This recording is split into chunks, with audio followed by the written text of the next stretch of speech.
Let's get as many as we can Okay, get. Yeah. sure. Yeah, what's the project? What are we The video we're working on today is interviewing children and asking them fun questions about trees in this forest, trying to get kind of children say the darndest things sort of answers, and asking them how much does a tree cost? What do you think this tree might be worth? Look at that tree behind you.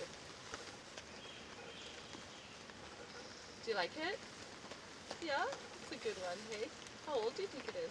Right now we're in the area near the Puntledge and we're trying to save this beautiful forest here.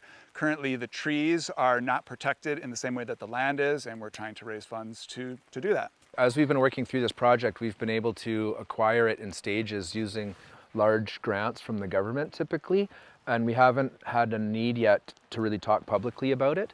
But phase 1 is done, phase 2 is done, and now we're launching into a more public-facing campaign for phase 3. The property in question in the timber reservation that we're acquiring is 100 hectares. So the first phase, which we bought about a third, was $2 million. The second phase, which we bought again about another third, was also $2 million.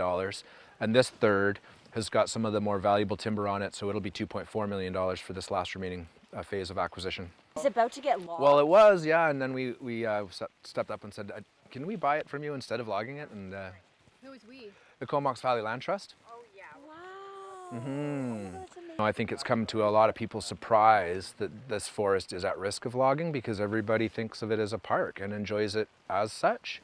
But just because of the strange history of this property and the Dunsmuirs and BC Hydro, these trees are actually owned separately from the land. And so they're owned by Manulife, logging company, or the logging arm of Manulife.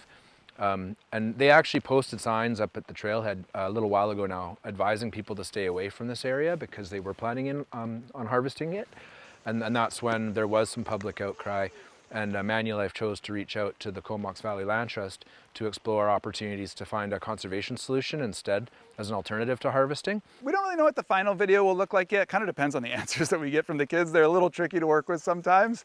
Sometimes we get great answers, and if we get enough, we'll probably make a YouTube video that's a little bit longer, but a lot of these will just be 15, 30-second little things that you'll see on Instagram and Facebook. And there's upwards of 12 or more different species at risk that use this ecosystem and use this forest. Everything from butterflies to bats to birds, bears, of course, and in this particular instance, there's a very important endangered run of summer Chinook salmon that spawn right there in this section of the river. And we feel that these trees are really important for shading the river, keeping the water temperatures cool, and supporting the restoration and recovery of that endangered salmon population. Come and find us online at cvlandtrust.ca and join the team, join forces with us, and help us to protect this forest in perpetuity.